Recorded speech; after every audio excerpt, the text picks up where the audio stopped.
अस्सलाम वालेकुम फ्रेंड्स, मैं हूं वकास और आप देख रहे हैं लर्निंग फॉर हेल्प। आज मैं आप लोगों के लिए जो चीज़ लेके आया हूं वो है CS 602 यानी कंप्यूटर ग्राफिक के जो अहम टॉपिक्स हैं एग्ज़ाम से रिलेटेड। ठीक है, तो ये मैं आपको बताने जा रहा हूं। तो अगर आप मेरे चैनल पर न्यू आए हैं तो आप सबसे गुजारिश है कि मेरे चैनल को सब्सक्राइब कीजिए और मुझे सपोर्ट कीजिए। तो जो फाइनल सिलेबस है हमारा वो लेक्चर नंबर 23 से है 45 तक। तो इसमें लाइटिंग फर्स्ट इसमें लेक्चर है लाइटिंग का। तो इसमें जो चीज़ है ना वो शार्ट क्वेश्चन में आ जाती है अक्सर। तो ये कि RGB क्या होता है और RGBA में क्या फ़र्क होता है। जो RGB होता है ना उसमें रेड ग्रीन ब्लू होते हैं, जबकि RGBA में जो है ना एक और कंपोनेंट का इजाफा हो जाता है जो कि अल्फ़ा होता है। ठीक है, जो इसकी वैल्यूज़ होती है ना हम वो 0 और 1 की सूरत में लेंगे। 0 का मतलब होगा कि बिल्कुल भी उसकी वैल्यू नहीं है, ठीक है, और 1 का मतलब होगा उसकी वैल्यू यानी उसका जो कंपोनेंट है वो ज़्यादा है। ठीक है, पॉइंट में भी हम लिख सकते हैं यानी फ्लोटिंग पॉइंट में भी हम उसको लिख सकते हैं। ठीक है, तो जो चौथा कंपोनेंट ऐड होगा वो अल्फ़ा का होगा। फ़र्ज़ करें अगर आपके पास, मैं ना थोड़ा सा ये बता देता हूँ, उसके बाद मैं मज़ीद एक्सप्लेन नहीं करूँगा कि आपकी अंडरस्टैंडिंग के लिए बस बताता जाऊँगा थोड़ा थोड़ा। तो जो RGB होता है ना उसमें अगर हमारे पास 16 बिट दिए जाते हैं, ठीक है, 16 बिट जो है ना 3 कलर हैं, तो 5 को 3 से मल्टीप्लाई करो 15 बनता है। किसी एक में जो है ना 6 कलर होंगे। जो इसकी स्कीम होगी ना RGB की, अगर 16 बिट आपको दिए जाते हैं, MCQs में भी आ सकता है, शार्ट में भी आ सकता है। तो 5 बिट जो होंगे वो किसी एक फिक्स यानी कि 2 किसी कलर के हो सकते हैं और 6 बिट किसी एक कलर के हो सकते हैं। जबकि अगर 24 होंगे तो 24 क्योंकि इक्वली हो सकता है तो 8 जो बिट है ना वो हम हर कलर को स्पेसिफाइड कर देंगे, मतलब एक बाइट हर कलर ले लेगा। लेकिन अगर 32 हो तो 32 में जब आ जाए तो फिर हमारे पास चौथा कलर अल्फ़ा आ जाता है। ठीक है, तो 32 में फिर 8 बिट जो है ना हम हर एक कलर को स्पेसिफाइड कर देते हैं। तो जो 24 होगा तो 256 की पावर 3 तो 16.7 मिलियन जो है ना वो कलर बनते हैं। इसी तरह जो 32 हो जाता है, ठीक है जी, ये 2D और इसमें यूज़ होता है। तो ये वाली चीज़ इसमें ख़ास इतनी अहमियत नहीं रखती, बस ये MCQs टाइप आ सकता है, ये शार्ट क्वेश्चन में आ सकता है। उसके बाद ये वाला टॉपिक छोड़ दें।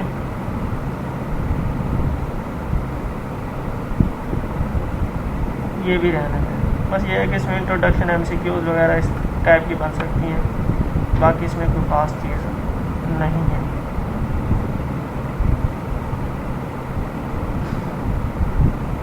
हाँ जी, ये जो लाइटिंग इक्वेशन है ना ये आपने याद रख लेनी है, ठीक है जी, इंटेस्टिंग। और ये भी सरफेस कलर की, ये इसमें कलर हैं, ये देखें 3 कलर उसमें दिए हुए हैं, एक रेड हो गया, एक ग्रीन हो गया, एक ब्लू हो गया। इसमें 3 कलर आपको नज़र आ रहे होंगे, पॉइंट में दी हुई है डेसिमल में। ठीक है, इस तरह ये वैल्यू भी आप देखें, ये भी पॉइंट में दी हुई है। इसमें 3 वैल्यूज़ हैं, जो मिड वाली है उसकी 0 है, मतलब ये कुछ भी कंट्रीब्यूट नहीं करेगा कलरिंग स्कीम में। सिर्फ और सिर्फ जो कंट्रीब्यूशन होगी वो रेड की होगी और ब्लू की होगी। ठीक है जी, ग्रीन इसमें शामिल नहीं होगा। अच्छा, ये वाली चीज़ भी अक्सर आ जाती है, इसको कहते हैं पीस वाइज मल्टीप्लिकेशन। ठीक है जी, ये इसका सैम्पल है, ये वाला आपको नज़र आ रहा होगा जो सैम्पल, ये जिस पे मेरा माउस है। तो ये वाली चीज़, उसके बाद यहाँ से ये छोड़ दें।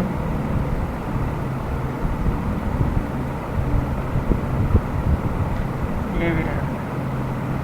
उसके बाद 24वें लेक्चर पे आ जाएं।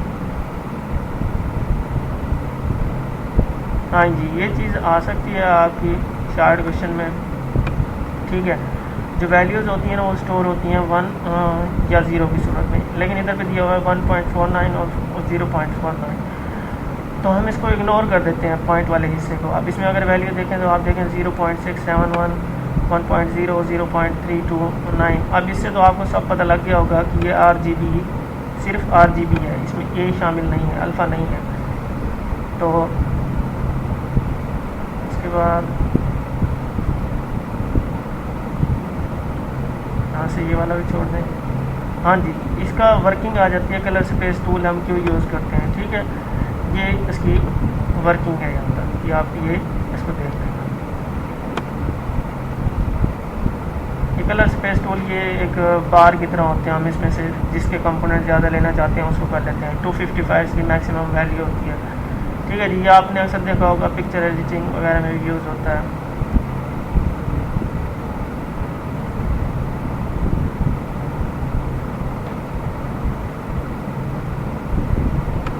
ये इसकी इक्वेशन आपकी आ सकती है 3 नंबर की। ठीक है जी, फार्मूला इसके आपसे पूछे जा सकते हैं। उसके बाद लेक्चर नंबर 25 आ जाए, लाइट एंड मटेरियल। इसमें जो मॉडल है ना वो ज़्यादा तकरीबन आते रहते हैं। एम्बियंट, ठीक है, ये वाला भी हो, डिफ्यूज लाइट वाला भी हो, स्पेकुलर लाइटिंग। इनमें से अक्सर चीज़ें ना वजाहत के साथ वो पूछ लेते हैं। इमिसिव लाइटिंग भी। ठीक है, ये शटर जो है ना टिपिकली ये फॉलोइंग करता है। Calculate the overall ambient light on surface, यानी सबसे पहले हम जो है ना एम्बियंट लाइट सरफेस पे हम वो मालूम करेंगे। उसके बाद ये सेकंड पॉइंट, थर्ड और फोर्थ पॉइंट, इसमें से 3 पॉइंट आपसे पूछे जा सकते हैं 3 नंबर के क्वेश्चन के। हाँ, लास्ट टाइम जो है ना जब मैंने पेपर दिया था, इसका तकरीबन 1 साल पहले की बात है, तो मुझसे ना ये वाला सवाल उन्होंने पूछा था, ये रफ और स्मूथ सरफेस कौन सी होती है और रिफ्लेक्शन इसकी हमने उधर शक्ल बना के यानी कि डायग्राम बना के शो करनी थी। तो जो स्मूथ होती है ना उसमें जो रिफ्लेक्शन होगी ना वो बिल्कुल रेगुलर होगी। जो रफ सरफेस होगी ना उसमें जो रिफ्लेक्शन होगी वो इरेगुलर होगी, मतलब उसमें जो रेज़ वगैरह टकराएंगी ना स्मूथ, इसमें जो स्मूथ वाली होगी ना इसमें रेज़ जो रोशनी की होंगी लाइट की और टकराएंगी और उसी जो एंगल है ना उस पर मुड़ जाएंगी जिस पे टकराएंगी। ठीक है, इंसिडेंट और रिफ्लेक्टिव दोनों बराबर होंगे। जबकि जो रफ सरफेस होगी ना उसमें जो भी यानी लाइट टकराएगी यानी इंसिडेंट होगी तो उसमें जो रिफ्लेक्टिंग एंगल होगा ना वो इंसिडेंट एंगल के बराबर नहीं होगा, दोनों मुख्तलिफ होंगे। इसलिए जो रेज होंगी ना वो मुख्तलिफ एंगल पे मुड़ जाएंगी। ठीक है, तो ये इसमें रिफ्लेक्शन में है। जबकि रिफ्रैक्शन में थोड़ा सा फ़र्क होता है, वो ये कि जो रिफ्लेक्शन में जो शुआ होती है ना यानी जो लाइट होती है वो टोटली रिफ्लेक्ट हो जाती है, मतलब वापस चली जाती है किसी और उस पर पॉइंट पे मुड़ जाती है। ये फ़िज़िक्स वाले बेहतर जानते होंगे क्योंकि फ़िज़िक्स में ये सारी चीज़ें हैं। जबकि जो रिफ्रैक्शन होती है ना उसमें कुछ जो पार्ट होता है ना लाइट का वो अगली सरफेस में इंटर हो जाता है। ठीक है, लेकिन अपनी डायरेक्शन चेंज कर लेते हैं क्योंकि एक होता है लेसर मीडियम यानी एक होता है डेंसर मीडियम। तो डेंसर मीडियम में अगर जाएगी तो वो थोड़ा सा परपेंडिकुलर की तरफ झुक जाती है। तो ये चीज़ें मेरे से पूछी थी उन्होंने कि कंडक्टर का और इसमें रिफ्लेक्शन और रिफ्रैक्शन में ये डायग्राम बना के हमने सारा एक्सप्लेन करना था। तो ये वाला टॉपिक भी अहम है। ठीक है, ये चीज़ भी आपने बना लेनी है। इसमें सारा ये अपने वजाहत की कि बाकी ये चीज़ छोड़ दें। आप लेक्चर नंबर 26 में पॉइंट लाइट, इसको भी छोड़ दें।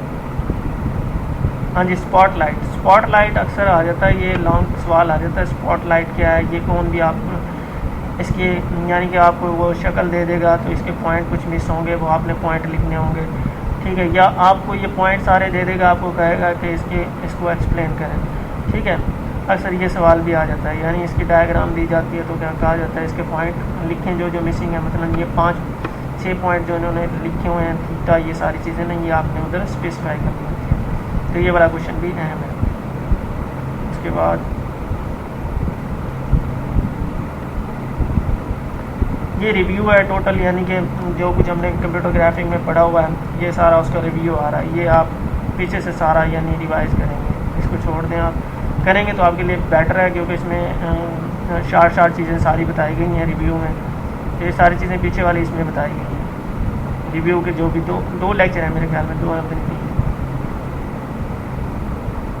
ठीक है जी, ये सारा रिव्यू है, काफ़ी लंबा लेक्चर है ये वाला। तो इसमें सारी चीज़ें उन्होंने मुख्तसर थोड़ा बताया गया है। ट्रांसलेशन क्या होती है, सैम्पलिंग क्या होती है, लेवल ऑफ डिटेल, ये सारी चीज़ें ना उसमें दी हुई है। तो टाइप ऑफ ट्रांसफॉर्मेशन ये वाला सवाल आ जाता है, तो आपको पता हो कौन कौन सी होती है। ट्रांसलेशन होती है, रोटेशन, स्केलिंग, रिफ्लेक्शन, शेयरिंग। ठीक है जी, ट्रांसलेशन में हम ऑब्जेक्ट को इधर दूसरी जगह मूव करते हैं, रोटेशन में हम रोटेट करते हैं, स्केलिंग में छोटा बड़ा करते हैं, रिफ्लेक्शन में जो है ना यानी कि वापस चले जाते हैं, मुड़ते हैं, वो हम ये चीज़ शेयरिंग में कि किस तरह उसको शेयर किया जा रहा है, ट्रांसलेशन में इसकी ये सारी चीज़ें पीछे से आपकी रिपीटेड हैं, तो ये इसमें आ जाती हैं।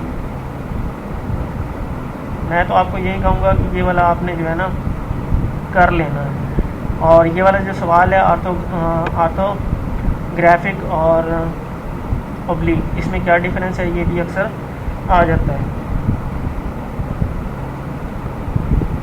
उसके बाद अगर क्योंकि हमारा तो पिछली बार जो है ना वो मिड का सिलेबस शामिल था, तो आपका मिड का शायद सिलेबस शामिल नहीं है, इसलिए अगर ये चीज़ मिड में आती है तो आप इसको छोड़ देना, और मेरे ख्याल में मिड में ही आती है। उसके बाद लेक्चर नंबर 28 भी रिव्यू का है, इसको भी आप बसरसरी तौर पर देख लेना। अगर आपके मिड सिलेबस में से है तो फिर आप इसको रहने देना, और तकरीबन ये मिड में से ही है तो आप इसको रहने देना।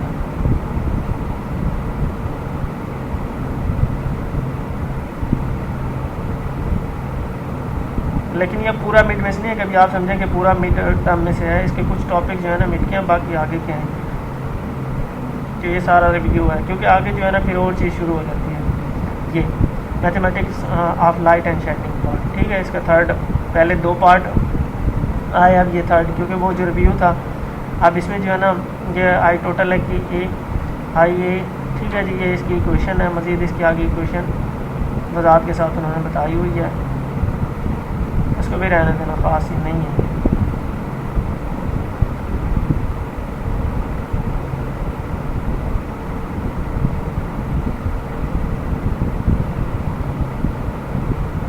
हाँ जी, ये इक्वेशन आप याद कर लेना फोम की।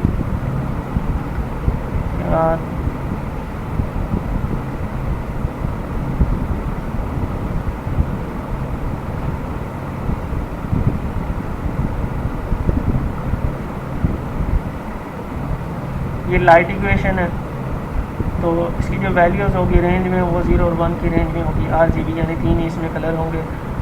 तो ये भी आपने इक्वेशन मोस्टली आप याद कर लें, क्योंकि 2 नंबर के 2 नंबर तो नहीं है अब, लेकिन 3 नंबर के ऐसे सवाल पूछ ले लेते हैं। उसके बाद ये वाली चीज़ भी रहने दें।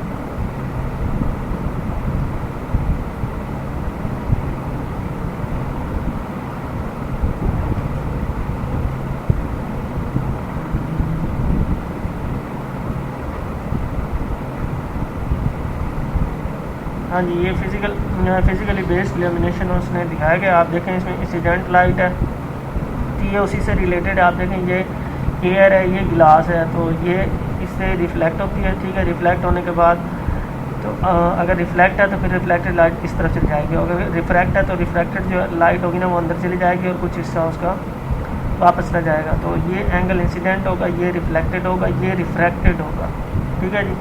जो एंगल ऑफ इंसिडेंस होगा वो एंगल ऑफ रिफ्लेक्शन के बराबर होगा, लेकिन अगर रिफ्रैक्शन है तो फिर जो एंगल ऑफ इंसिडेंट होगा ना वो बड़ा होगा एंगल ऑफ रिफ्रैक्शन से, ठीक है जी। तो ये उसके साथ ही आता है, ये वाला डायग्राम ये रिफ्लेक्शन में होता है, ठीक है। दोनों एंगल इक्वल होते हैं, इंसिडेंट भी और रिफ्लेक्टेड भी, लेकिन रिफ्रैक्शन में ऐसा नहीं होता, ठीक है जी। जो एंगल साइन आए, ठीक है, और ये साइन जो भी होगा ये रिफ्रैक्टिव इंडेक्स, स्नेल्स लॉ आपने पढ़ा होगा फिज़िक्स में, 9th 10th की फिज़िक्स में भी आता है, आगे भी आता है। तो ये स्नेल्स लॉ, ठीक है जी। तो ये रिफ्रैक्टिव इंडेक्स की डेफिनेशन आ सकती है, तो ये आपने याद कर लेंगे।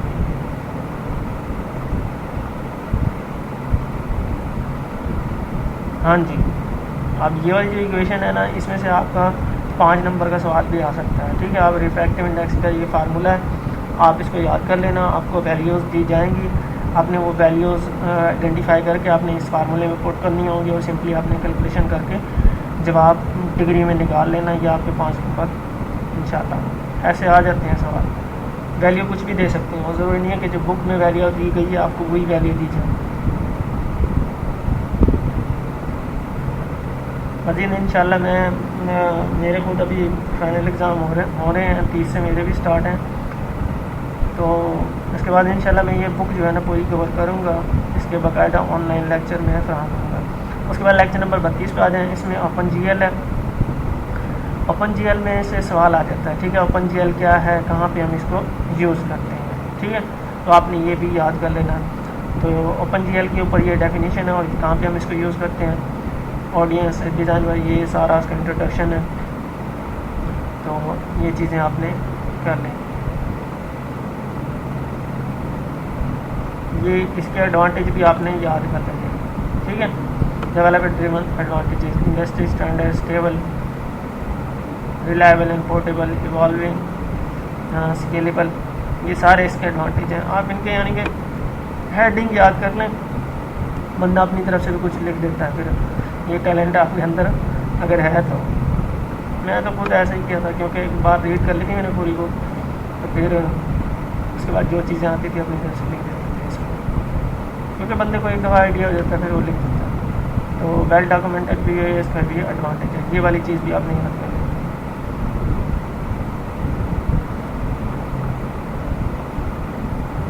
तो ये जहाँ जहाँ ओपन जीएल वर्क करता वो इधर करता प्राइमेटिव और कमांड में, ओपन जीएल ग्राफिक कंट्रोल में, एग्जीक्यूशन मॉडल में, बेसिक ओपन जीएल ऑपरेशन, ये वाले ऑपरेशन जो इसमें काम किए जा सकते हैं। उसके बाद हाँ जी, ये वाली जो स्टेजेस है ना, ये भी 5 नंबर का सवाल अक्सर आ जाता है। यानी ओपन जीएल में से आपका बहुत ज़्यादा पेपर बनेगा, ये आप याद रखना, क्योंकि ना मोस्टली ओपन जीएल में से वो पेपर बनाता है।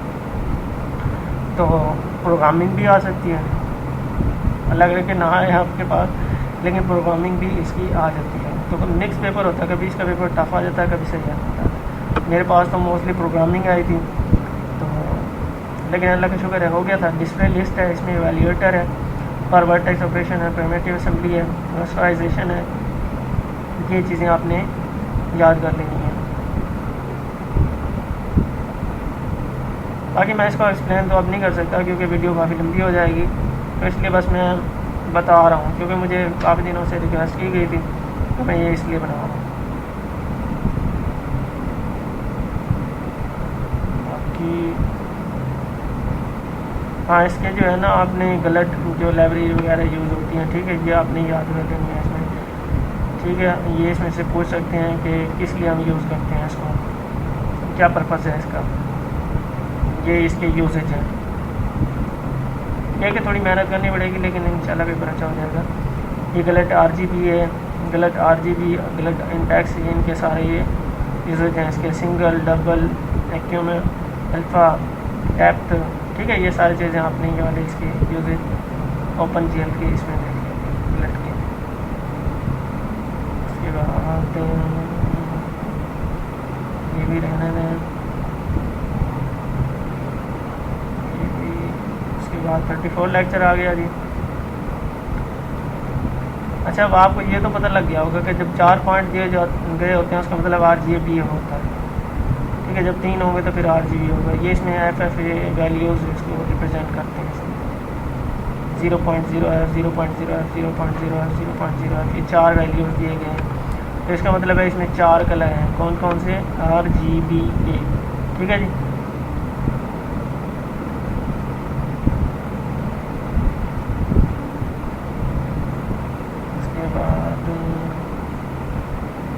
हाँ जी, ये गलत यानी GL जो मैट्रिक्स मोड होता है ना, वो हम कैसे कर सकते हैं, उसका यूज़ क्या, उसके इसके पैरामीटर आपसे पूछ सकता है, उसके पैरामीटर भी याद करें। उसके बाद ये वाला भी छोड़ दें।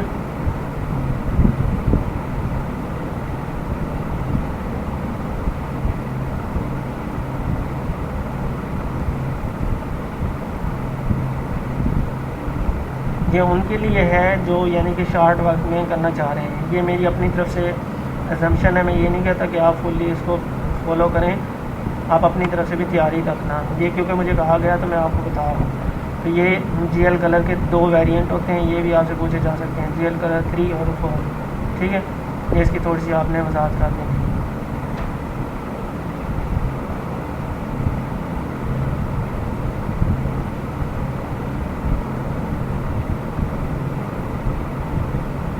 हाँ जी, ये यहाँ से जो है ना आपके MCQs बन जाते हैं, मोस्टली MCQs बन जाते हैं, तकरीबन 2-3 MCQs इसी टॉपिक में से बन जाते हैं। तो ये कितने वर्ड से ज़रूरी होंगे, अगर पॉइंट होगा उसके लिए हमारे पास जो कम से कम जो वर्ड से ज़रूरी होंगे वो 1 होगा, लाइन के लिए 2 होते हैं, क्योंकि एक स्टार्टिंग पॉइंट होता है, एक एंडिंग पॉइंट होता है, ट्रायंगल में 3 होते हैं, क्वाड्रिलेटरल में 4 पॉइंट होते हैं, पॉलीगॉन में 3 कम से कम होते हैं, ज़्यादा भी हो सकते हैं लेकिन ये कम से कम बताऊँ। उसके बाद कर्व्स, अब ये वाली जो टॉपिक है ना ये ज़्यादा है मैं कर्व वाले, तो इसका फार्मूला भी आपने याद रख लेना है, प्लेन कर्व, ठीक है। तो डिफाइन यूज़ पैरामीटर फंक्शन, ठीक है। पैरामीटर फंक्शन ये मिड वाले सिलेबस में से आते हैं, उसी से हमने ये चीज़ें यहाँ पे यानी डिफ़ाइन की हुई हैं, x u a x u square b x u c x, ठीक है। उसके बाद ये वाली इक्वेशन कहने दें आपने जो, हाँ जी, ये फार्मूला आप याद कर लेना, ए एक्स बी एक्स सी एक्स का, ठीक है। इसी से आपको वैल्यूज़ दी जाएंगी, आपने फिर वैल्यूज़ पुट करनी है और निकालनी है। इसका लास्ट में भी ट्राई किया हुआ फार्मूला है।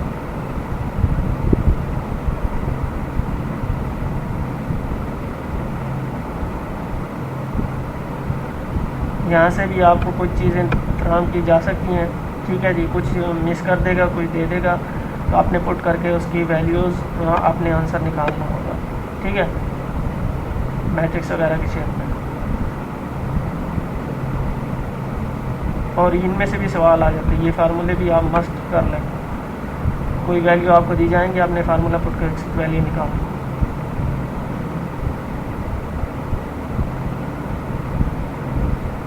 ये क्यूबिक पॉलिनोमियल है, इसकी इक्वेशन है, तो ये भी आपने याद कर लेनी है। ये बस वेरिएबल चेंज कर रहे हैं, बाकी इसमें कोई पास नहीं है। इसमें देखें 3 पॉइंट लेने पड़ेंगे हमें, 1 2 3 पॉइंट होंगे इसमें। देखें P1 P2 P3, ठीक है। P0 से हम स्टार्ट करेंगे। ये 3 एक्सेस है इसमें, एक्स वाई और जेड।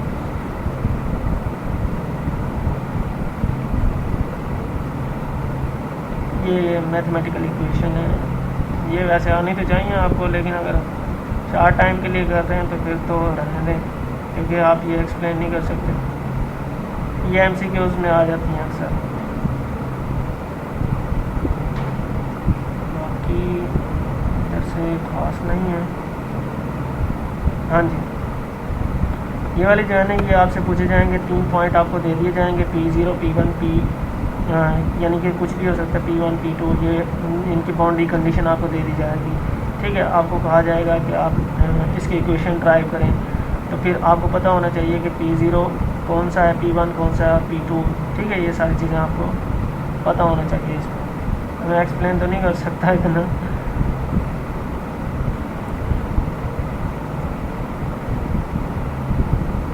उसके बाद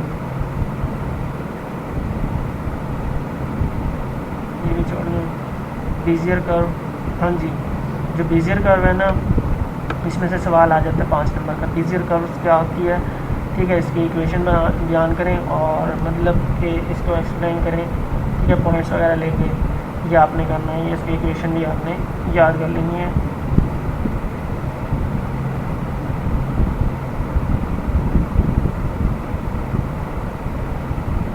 उसके बाद हाँ जी, ये करैक्टरिस्टिक, ठीक है, मोस्ट इम्पॉर्टेंट। ये कर्व की आपने खसूसियात लाजमी याद करनी है। 1 2 3 जितनी भी ये खसूसियात हैं ये आपने लाजमी याद कर लेनी है। मेरा आपका मशवरा है, ये 5 नंबर का अक्सर सवाल आ जाता है, ठीक है। ये इसकी इक्वेशन भी आपने इसको याद कर लेना, ये इसकी करैक्टरिस्टिक है।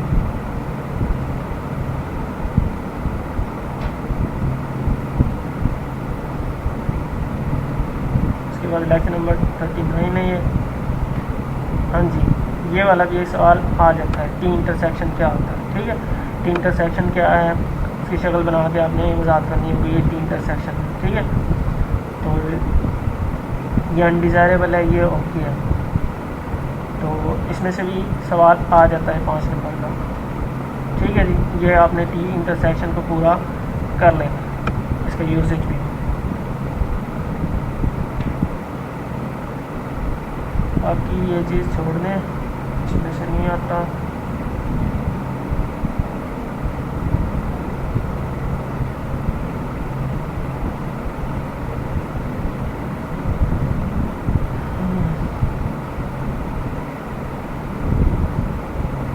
लेक्चर नंबर 40 पे आ जाएं, फ्रैक्टल्स।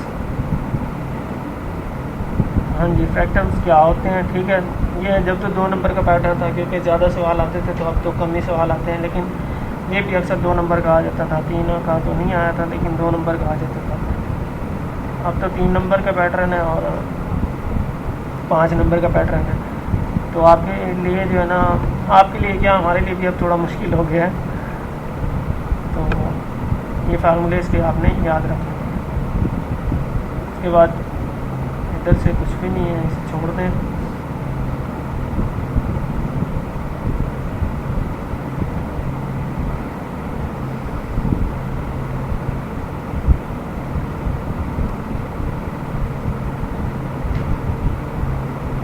हाँ जी, ये जो फंक्शन है, ये आपने इसका फार्मूला भी याद रख लेना है, लॉग एस बटा लॉग है।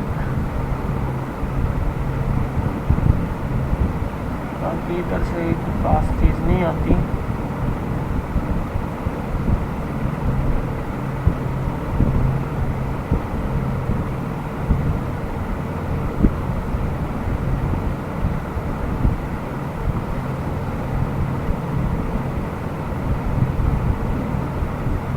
और ये मेरी अपनी तरफ से अजम्पशन है, कभी आप इसको, मैं बार बार कह रहा हूँ कि मुकम्मल तौर पर फॉलो करें।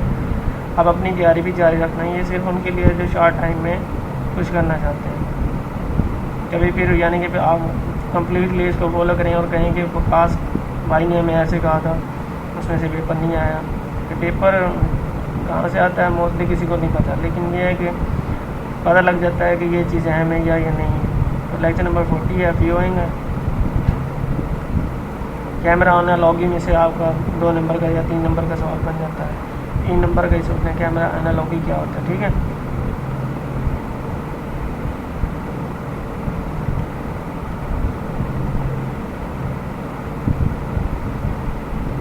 छोटा मोटा आपसे प्रोग्राम भी लिखवा सकते हैं, ट्रांसफॉर्मेशन का, ट्रांसलेट, किसी भी चीज़। ये डिफरेंस आ सकता है द व्यू ट्रांसफॉर्मेशन और इसमें मॉडलिंग ट्रांसफॉर्मेशन में क्या डिफरेंस है। आपने ये भी थोड़ा थोड़ा देख लेना, क्योंकि अब सारा तो आप याद नहीं कर सकते। इसके बाद ये भी छोड़ दें, ये ट्रांसलेशन, रोटेशन, ये सारी चीज़ें हो रही है इसमें।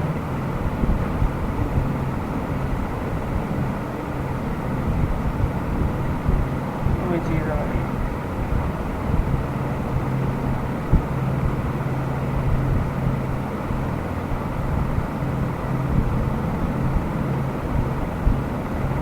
बस इस चैप्टर में और कोई ख़ास नहीं है। उसके बाद लेक्चर नंबर 20 और 20 कह रहा 42 है। आप इसमें आ जाएं तो ये आपसे प्रोग्राम पूछे जा सकते हैं। GL रोटेट का क्या फंक्शन है, GL ट्रांसलेट का क्या फंक्शन है, गलत वायर, ठीक है। ये इसके आपकी यानी कि करैक्टरिस्टिक आपसे पूछी जा सकती हैं, ये किस काम होते हैं।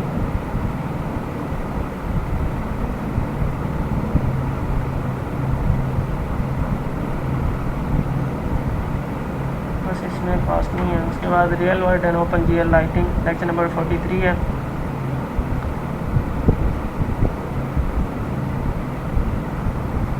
ये भी रेंडरिंग लिस्ट पे है, ठीक है। ये वाली एग्जांपल भी आपने कर लेनी है।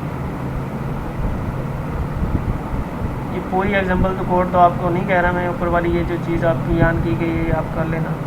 कोड भी अक्सर आ जाता है, लेकिन वो थोड़ा सा पूछते हैं, ज़्यादा नहीं पूछते कोडिंग। यानी छोटा मोटा कोड होता है, लेकिन स्टेटमेंट बड़ी हो जाती है उसकी। बस इसमें से भी कोई पास नहीं है। इसमें से MCQs बन गए हैं, इसमें से और कुछ नहीं होता।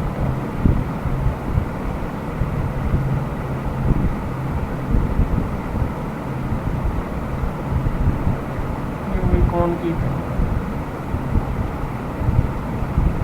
बस खास नहीं है इसमें से।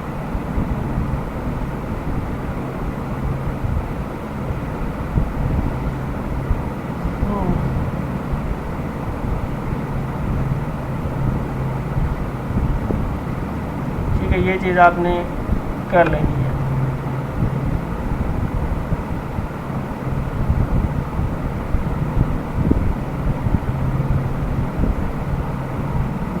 नहीं, बाकी इसमें खास, हाँ जी, ये वाला टॉपिक आपने कर लेना है, डिफ्यूज और एम्बिएंट लाइट कौन सी होती है, ठीक है, रिफ्लेक्शन जो भी इसमें होती है, ये वाली चीज़ आपने कर लेनी है। उसके बाद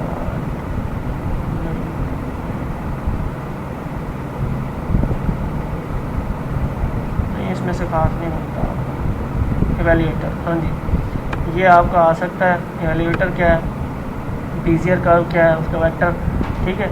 ये इक्वेशन आपने इसकी भी याद कर लेनी है, ये वाली भी याद करनी है। इन दोनों में फ़र्क आ जाता है, इवेल्यूएटर क्या होता है, कर्व्स क्या होता है, ठीक है, इनमें फ़र्क आ जाता है। और ये 5 नंबर का होता है, 3 नंबर का नहीं, ये 5 नंबर का सवाल अक्सर आता है, ठीक है। 1 डायमेंशनल इवेल्यूएटर क्या होता है, ठीक है, और सिंपल बेजियर का, ये इसके कुछ करैक्टरिस्टिक भी आपने देख लेनी है।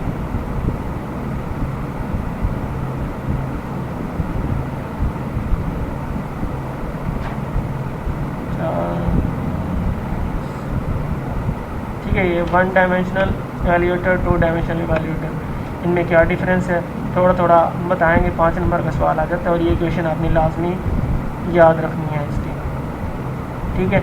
ये प्रोसीजर है इसका 2 डायमेंशनल इवेल्यूएटर का डायमेंशन करने का। तो आपने ये वाले तीनों इसकी प्रॉपर्टीज़ भी याद कर लेनी है लाजमी, ठीक है जी।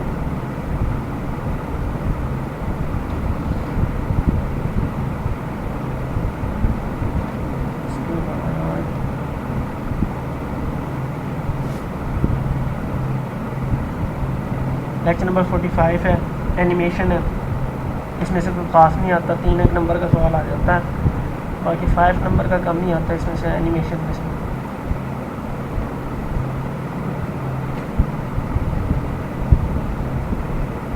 टाइमिंग वाला सवाल आ जाता है, ठीक है जी। Timing for animation in general, क्या टाइमिंग हो सकती है इसकी, ये वाला भी आ जाता है। और ये, हाँ जी, ये वाला सवाल ये भी आ जाता है, बेसिक यूनिट ऑफ टाइम है इन एनिमेशन, ठीक है जी। ये 24 फ्रेम्स पर सेकंड इसका है प्रोजेक्शन जो स्पीड होती है, ठीक है। और भी हैं इसके, जैसे कि मतलब और फॉर्मेट है, 16 mm है, 35 mm है, 70 mm है। तो ये सारी चीज़ें आपसे पूछी जा सकती हैं, तो ये चीज़ भी आपने याद कर लेनी है, ठीक है जी। ये वाला सवाल भी बहुत अहम सवाल है, टाइम वाला। बाकी ये timing of a scene for animation has 2 aspect, कौन कौन से एस्पेक्ट हैं, टाइमिंग ऑफ इनएनिमेटेड ऑब्जेक्ट और timing of movement of living character, ठीक है। ये 2 इसके आ जाते हैं पॉइंट। इसके बाद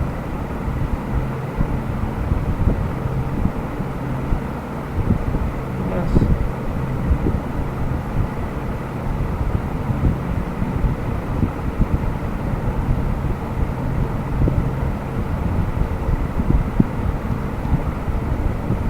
बस ठीक है, यही चीज़ें थी जो मैंने आपको बताई हैं। इसमें से मोस्टली पेपर आपका अच्छे से हो जाएगा, ठीक है। और ये लास्ट के अगर 3-4 जो पॉइंट है ये भी याद रख लें तो बेहतर है। तो ये थी CS 602 की वीडियो, ये फरमाइश है मैंने बनाई है अपनी तरफ से, और ये कोई पक्की बात नहीं है कि इसमें से आपका पेपर फुल्ली आ सकता है, लेकिन मोस्टली आ जाएगा इंशाल्लाह, मुझे ये उम्मीद है। अगर आपको मेरी ये वीडियो पसंद आई है तो लाइक ज़रूर कीजिए। Thank you for watching. Allah.